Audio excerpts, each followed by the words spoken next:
Eh bien, aujourd'hui, je suis ravie d'accueillir Barbara sur ma chaîne. Alors, Barbara est une femme pétillante, joyeuse, gaie, rigolote. En fait, c'est vraiment l'amie qu'on a envie d'avoir pour papoter et puis pour se laisser aussi guider parce que Barbara a 1000 vies dans une vie. Elle est coach, elle est auteure, elle est aussi blogueuse, coach de vie et aussi Barbara a eu une riche initiative puisqu'elle a créé sur Facebook un groupe qui s'appelle Le Quart d'heure. Donc c'est un quart d'heure de bien-être où plusieurs thérapeutes et intervenantes viennent justement sur un quart d'heure pour apporter leurs compétences et vous apporter un petit peu de joie au quotidien. Et d'ailleurs, je suis ravie d'en faire partie en tant que prof de yoga. Et aussi, Barbara a écrit un livre et elle nous en parlera certainement dans un instant.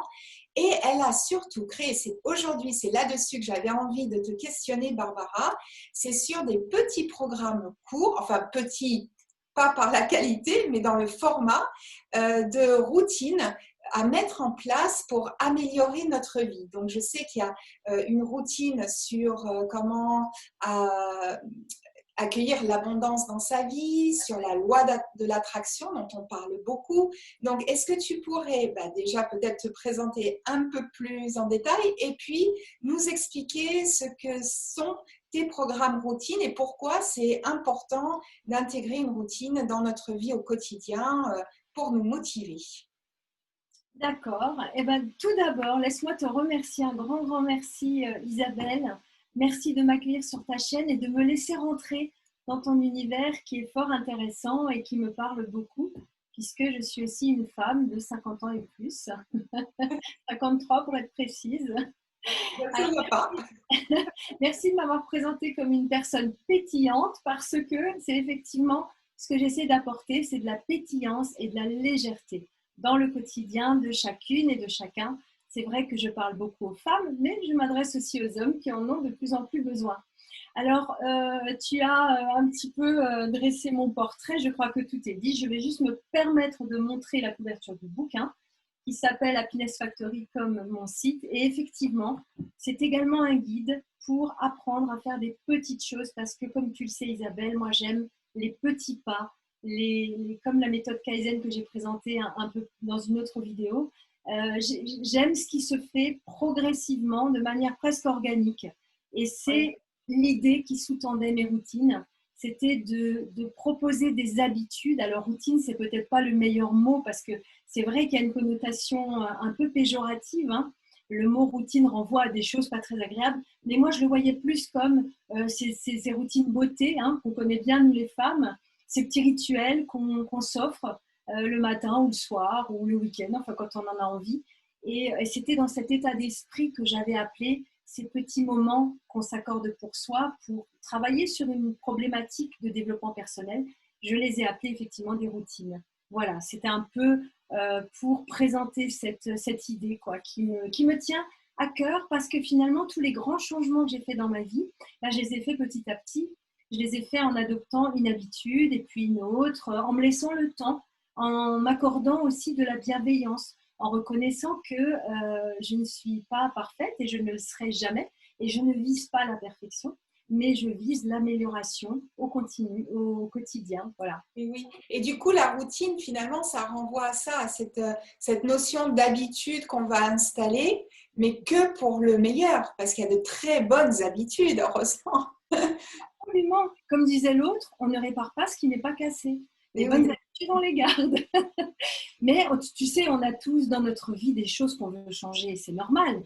C'est le oui. sens aussi d'être humain et notre passage sur cette terre est court. Et il sert aussi à ça. Donc, on a tous des objectifs qu'on a envie de mettre en place. Et pour des tas de raisons, on ne le fait pas parce qu'on a peur, parce qu'on se fait une montagne des choses, parce qu'on se fixe aussi peut-être parfois des objectifs trop ambitieux. Donc, moi, ce que j'ai fait, j'ai créé pour l'instant 5 routines. Hein, et il y en a une qui est en projet peut-être avec toi, ma chère Isabelle. Nous en parlerons. Mais en tout cas, pour l'instant, j'en ai 5. Donc, la première, c'était la routine sur l'abondance. Donc, une routine pour vivre l'abondance. Et pour mieux expliquer aux personnes qui te regardent ce que j'entends par routine. Je dis toujours, c'est un changement en profondeur qui se fait en douceur. Moi, j'aime la douceur, j'aime la bienveillance, j'aime ces valeurs féminines de sororité que tu retrouves d'ailleurs sur le quart d'heure, hein, puisqu'on est 16 intervenantes, toutes des femmes, et qu'on se soutient mutuellement et qu'on s'encourage et qu'on progresse ensemble. Et bien la routine, c'est cette idée de se faire du bien à soi-même. Donc, je veux inviter l'abondance dans ma vie, par exemple, hein, puisque c'est la routine dont je parlais. Eh bien, je vais y aller doucement avec des petits gestes que je peux pratiquer tous les jours. Alors moi, ma petite recette à moi, mais elle est partagée par beaucoup d'autres gens, bien sûr, hein, c'est d'utiliser, d'employer, de mettre en place un geste qu'on va répéter pendant 21 jours. 21 jours parce que moi, je dis toujours que la première semaine, on découvre, la deuxième, on pratique et la troisième, on maîtrise. Et j'ai fait moi-même, je le dis souvent, le programme de méditation de Deepak Chopra sur 21 jours. Ah oui. 21 jours, j'ai travaillé à faire une méditation tous les matins. Il y avait encore d'autres exercices à faire, hein, mais tout tournait autour de la méditation. Et effectivement, au bout de 21 jours, on commence à voir des changements. Alors, je dis 21 parce que voilà, c'est un chiffre que j'aime bien, qui est facile à retenir, qui est largement partagé dans le développement personnel. Et l'idée, c'est de prendre quelque chose de pas trop difficile. Gardons la expérience. Voilà, parce que tu vois, quand on fixe des étapes trop hautes, c'est comme quand on monte un escalier, la marche, elle est trop haute, on se casse la figure.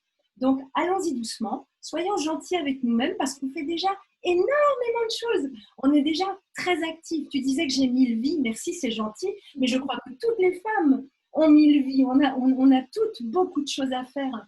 Et on le fait avec plaisir d'ailleurs. Hein. Dedans, il y a des contraintes qu'on aime moins, hein, faire le linge, voilà, faire les courses, etc. Il y a toujours des choses qu'on aime moins. Mais il y a des choses qu'on adore et par contre, quand on veut changer quelque chose et qu'on veut intégrer une nouvelle habitude, il faut penser qu'on n'est pas, il y a un écosystème autour de nous. On n'est pas isolé, on n'a pas que ça à faire, on a tout le reste à gérer. Donc c'est pour ça que moi, j'aime bien prendre un petit truc. Alors par exemple, je parle de l'abondance. Alors je vais essayer de retrouver mes notes. Mais j'aime beaucoup cette idée justement de petits pas. Enfin, moi, je vois en yoga, par exemple, avec des élèves, je dis toujours, on fait un petit progrès. On ne va pas essayer de faire la salutation au soleil si on ne l'a jamais faite en une fois. On va y aller progressivement. Et le fait d'avoir des petits pas comme ça et se fixer des objectifs atteignables pour à chaque fois aller plus loin, ça permet aussi d'avoir une estime de soi parce que du coup, on peut arriver au bout de ce petit pas et on se dit finalement j'y suis arrivée, ça va motiver pour continuer et aller un peu plus loin. Donc je suis une adepte des petits pas. Mais la motivation se nourrit du succès, pas de l'échec. Et oui. Si on échoue à quelque chose, eh ben, on n'a plus envie de continuer, on arrête. Et justement, c'est là qu'on a tendance à jeter le bébé avec l'eau du bain. Parce qu'on va dire, ça ne marche pas, j'arrête, je lâche tout. Tu vois, c'est le truc classique du régime. Tu te fais la super grosse privation, pas de chocolat, pas de chocolat, pas de chocolat. Et puis, au bout d'une semaine, tu t'enfiles 3 kilos de chocolat. Quoi, tu vois, au bout de 2 jours. Oui, voilà. On a tous une barre placée à différents niveaux. Mais tu vois, c'est un peu ça l'idée. Donc, c'est pour ça que, voilà, sur l'abondance, je peux le montrer à tes auditrices et à tes auditeurs. Donc, j'avais, par exemple, un ancrage PNL qui permet de programmer l'abondance. Alors, c'est quoi un ancrage PNL? C'est un geste, en l'occurrence ici, c'est un mudra. Hein. Il faut créer un nouveau conditionnement dans lequel on va programmer l'abondance. Parce qu'évidemment, comme je suis coach, je travaille toujours beaucoup sur les croyances. Puisque c'est ça qui... Excuse-moi, je vois que j'ai une... Hop. Tu vois, on travaille beaucoup en coaching sur les croyances. Et je vois que toi aussi, de toute façon, en yoga, il y a aussi un lâcher-prise. On travaille aussi sur le mental. Le yoga, c'est par le corps, mais on travaille aussi sur le mental. Oui. Hein? Et donc, c'est ça qui est important, c'est de se dire, on va par exemple, moi j'ai proposé la PNL, mais j'ai aussi proposé un scrapbook sur l'abondance. Donc, par exemple, moi je l'ai commencé. Alors, il est en cours, hein, il est work in progress. Et tu vois, voilà, c'est quoi l'abondance? C'est quoi l'abondance pour moi au juste? Mais l'abondance pour moi, c'est pas l'abondance pour les autres. Hein, c'est très personnel. Donc, dans une routine, par exemple, de type abondance, eh ben, je vais donner 2 outils. Là, vous les avez vus. Hein. Le premier, c'est un petit outil PNL qu'on appelle un ancrage en PNL, c'est-à-dire un conditionnement. Et puis, le deuxième, c'est un petit scrapbooking, donc c'est de l'art coaching. Et la personne qui achète ce programme, enfin cette routine, elle va tous les jours faire ces 2 gestes. Chacun d'eux ne durant que 3, 4, 5 minutes. Donc on est d'accord, on n'est pas en train de monter une usine à gaz. Le but, c'est comme tu le disais Isabelle, les petits pas. On enchaîne les petits pas. Et quand on voit qu'au bout de 3, 4, 5, 6 jours, 7 jours, on a réussi à faire notre ancrage PNL, on a réussi à coller ne serait-ce qu'un autocollant, ne serait-ce qu'une photo, ne serait-ce que d'écrire une phrase dans notre cahier, et ben ça nourrit la motivation et on se dit ouais, ça vaut le coup, j'y arrive. Et au bout de 3 semaines, eh ben, il y a des choses qui se passent dans la vie. Et on est passé à l'action. Parce que bien souvent, c'est ça aussi, c'est qu'on ne passe pas à l'action. Donc, on reste très dans le cérébral. On aimerait, j'aimerais, mais on ne le fait pas. Et là, le fait d'avoir des petites choses à faire tous les jours dans tes programmes, finalement, incite, motive à s'y mettre et à passer à l'action. Et puis, du coup, à pouvoir aller au bout de 21 jours plus loin, continuer. Donc, c'est très intéressant, Barbara, tes programmes de routine. Et puis, c'est vrai qu'en physique, tu vois bien qu'un corps qui roule en physique, il entraîne avec lui une espèce d'énergie, tu vois, une énergie cinétique, l'énergie du mouvement. Et ben, c'est pareil pour nous. Une fois qu'on a commencé à se mettre en action, on le dit, la sagesse populaire le dit, c'est le premier pas le plus difficile, et ben, c'est ça. Et qu'une fois, c'est ce que tu viens de dire, une fois qu'on est en action, c'est beaucoup plus facile de continuer à rester en action et de poser chaque jour des petits gestes pour soi. Finalement, c'est ça l'enjeu. L'enjeu, c'est de poser chaque jour des petits gestes puisqu'on est la somme de toutes nos habitudes. Donc, c'est de mettre en place de nouvelles habitudes qui vont devenir, pour nous, une nouvelle facette de notre personnalité et qui, finalement, vont devenir nous, un autre nous. Oui, on se découvre, finalement. C'est ça. C'est un long process, comme beaucoup de choses, comme la vie. Oui. Et donc, Barbara, si on veut te rencontrer, bon, bien sûr, je mettrai toutes les informations sous la vidéo, mais concrètement, on peut t'appeler, avoir un coaching avec toi, un accompagnement sur différentes problématiques ou est-ce que tu te focalises sur une spécificité ou non? Alors, moi, j'ai été formée au coaching professionnel de vie.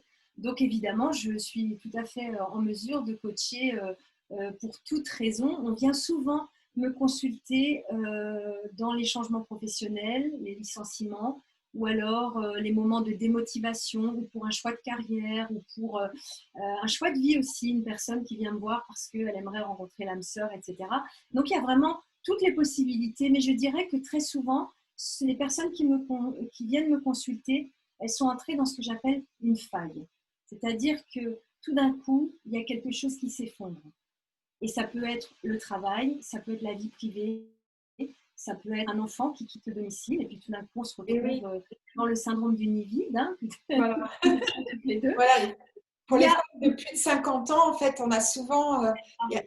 il faut lâcher sur certaines choses, comme tu dis, les enfants, des fois une carrière qui ne répond plus tellement à nos attentes, on a envie de changer. Ça peut être aussi un accompagnement, pas forcément quand tout va mal. Ça peut être aussi pour, comment dire, est-ce que tu peux accompagner quand on a plus de 50 ans, un choix à faire, des questionnements, on ne sait pas trop si le projet, pas si le projet est viable ou peut être porteur, parce que ça, c'est encore autre chose, mais au moins donner les outils pour peut-être être plus en confiance et accompagner la personne vers un changement de vie. Tout à fait. Moi, j'ai accompagné une personne qui est venue me voir parce qu'elle avait besoin de sa piqûre de positivité. C'est comme ça qu'elle m'a abordée en me disant... Moi, j'ai été licenciée, mais c'est pas grave parce que j'ai déjà un projet professionnel auquel je pensais depuis longtemps et maintenant, ça me donne le kick pour y aller. Ça me donne vraiment l'excuse et le prétexte pour y aller. Par contre, j'ai besoin d'un petit boost. Je suis isolée, je suis toute seule. Mon mari, il a sa carrière qui va toute seule. Les enfants ont quitté le foyer et j'ai besoin d'un petit boost. Et donc, on s'est vus, pas très longtemps d'ailleurs, on a fait quelques séances ensemble, où elle a eu, c'est ce qu'elle appelait sa piqûre de positivité. Donc, effectivement, ce n'est pas toujours quand on est dans une crise. C'est souvent le cas, mais pas toujours. Et effectivement, les petites routines, par exemple, dont on parlait tout à l'heure, ça ne s'adresse pas aux personnes en crise. Ça Bien s'adresse sûr. aux personnes qui ont envie d'aller mieux, de mettre en place un objectif. Alors, on parlait tout à l'heure de la routine abondance, mais j'ai fait aussi une routine pour activer la loi d'attraction. C'est quelque chose que j'adore, la loi d'attraction. Je trouve que cette loi, elle est fabuleuse. Alors, loi, on s'entend, hein, il n'y a rien de démontré, c'est pas physique, c'est pas scientifique. Par contre, moi, je trouve que ça m'aide à vivre et de savoir que en ayant une pensée positive, en me projetant dans des actions concrètes et positives, eh bien, je vais avoir un retour. En tout cas, moi, ma vie, elle me témoigne de ça jusqu'à présent. J'ai aussi proposé une routine pour désencombrer sa vie, puisqu'on sait, alors c'est en lien avec le rangement, on sait que quand on range sa maison, son bureau ou son placard, et on range aussi sa tête. Hein. C'est très connu ça. Donc voilà, j'ai fait aussi une routine là-dessus. J'ai fait une routine pour bien vivre avec l'incertitude, puisque maintenant, avec tout ce qu'on a vécu, le confinement, le Covid, le déconfinement, le reconfinement, on se rend compte que rien n'est certain en fait. Hein. Donc comment vivre, comment gérer cette incertitude, nous qui croyions que notre univers était bien contrôlé, que tout allait se passer, plan A, plan B, plan C, ben non. Et puis le tout dernier en date, c'est je booste ma motivation. Et là, c'est parce qu'effectivement, on est au mois de janvier. Au mois de janvier, traditionnellement, c'est un mois un peu plus ralenti, où on a un peu plus de mal parce que les jours sont encore très courts, les nuits très longues, il fait froid, il fait moche. Toi, je crois que tu n'as pas un super météo non plus. Hein. Non, pas vraiment. Et voilà, et donc en fait, on essaie, voilà, et donc booster sa motivation, c'est trouver la motivation intrinsèque, l'envie d'avancer malgré tout, malgré les conditions extérieures qui ne sont pas toujours au top, mais on avance quand même. Voilà. Quand même c'est important je trouve que c'est très intéressant et que c'est important de solidifier en quelque sorte nos ressources internes, quelles qu'elles soient, pour faire face justement au monde extérieur. Et en yoga, on travaille beaucoup sur trouver son centre, trouver son espace intérieur pour être vraiment en sécurité. Et du coup, on est beaucoup plus à même à faire face à toutes les incertitudes de la vie, surtout en ce moment. Donc, tout à fait. Ce que j'aime beaucoup avec le yoga, c'est que le yoga nous reconnecte avec notre corps, avec le souffle, avec le corps. Et on a tendance quand même en Occident à se réfugier énormément dans notre mental. Hein. Ça, c'est un petit peu notre défaut, on va dire, ou disons, on a tendance à le faire et finalement, on rentre dans des espèces d'idées noires, de rumination, on tourne en rond, etc. Oui. Et moi, je trouve que, alors je fais aussi un peu de yoga, bon, en dilettante, hein, et je trouve qu'effectivement, le yoga a cette particularité de déconnecter complètement le mental, de débrancher le mental, de nous reconnecter à notre corps. Et après, les réponses, elles sont beaucoup plus justes. Hein, on est beaucoup plus centré. Les réponses sont en nous. Il faut juste arriver à les trouver. Absolument. Eh bien, écoute, Barbara, c'était un vrai plaisir d'échanger avec toi aujourd'hui. Si tu as envie de rajouter quelque chose, peut-être un mot de la fin ou... Alors, tu me demandais tout à l'heure comment est-ce que je recevais des gens. Alors, je voulais juste signaler qu'effectivement, je fais aussi du coaching en présentiel, mais j'habite en Alsace, hein, pas de ton côté. Donc, entre Bâle et Colmar à peu près, hein, c'est un petit peu ma zone d'action. Bien sûr, je fais aussi du coaching en visioconférence, maintenant d'autant plus avec le Covid, hein, mais j'en faisais déjà un peu avant. Et puis, ce que je voudrais dire peut-être pour conclure, c'est que des fois, dans la vie, on a besoin d'être accompagné. Et c'est juste. Et je crois que les femmes en particulier ont beaucoup de mal à demander de l'aide. C'est très difficile pour les femmes d'accepter qu'à un moment donné, elles n'y arrivent plus toutes seules. Et moi, je trouve qu'on a développé vraiment de fabuleux liens de sororité. En tout cas, ça se met vraiment en place. Il existe des tas de thérapeutes, praticiennes, peu importe hein, comment on les appelle, coachs, etc., qui sont prêtes à tendre la main et il ne faut pas hésiter à demander de l'aide et à se faire encadrer. Moi-même, hein, je me fais encadrer, bien sûr, hein, je ne suis pas toute seule, j'ai un mentor, j'ai un réseau de personnes qui me suivent et je crois que c'est juste aussi. Et c'est quelque chose que j'ai envie de dire et de partager parce que le coaching, mais comme d'autres méthodes en France, est toujours vu un peu avec une espèce de scepticisme, de non mais c'est pas pour moi non, j'ai pas besoin parce que ça fait un peu psy, ça fait un peu malade, ça fait un peu... Non, pas du tout. On peut être bien portant et demander simplement de l'aide parce qu'il y a un petit truc qui bloque, il y a ce que j'appelle le caillou dans la chaussure, c'est rien de grave, mais ça nous empêche d'avancer. Et c'est Oui. dommage de ne pas vivre la vie avec son plein potentiel. Voilà. Eh ben, écoute, c'est un joli mot pour la fin et c'est vrai que c'est pas un acte de faiblesse que de demander de l'aide, au contraire, c'est vraiment un acte de courage pour se dire non, moi j'ai envie d'avancer dans ma vie. Donc, j'encourage vivement, comme tu dis, toutes les personnes qui se trouvent avec un caillou dans la chaussure à venir se renseigner et peut-être voilà, t'écrire et prendre contact avec toi. Et je te remercie vraiment beaucoup pour cet échange qui était très intéressant. Et puis, bah, écoute, j'espère qu'il y aura plein de nouvelles routines, plein de programmes qui vont, voilà, qui vont surgir dans cette nouvelle année.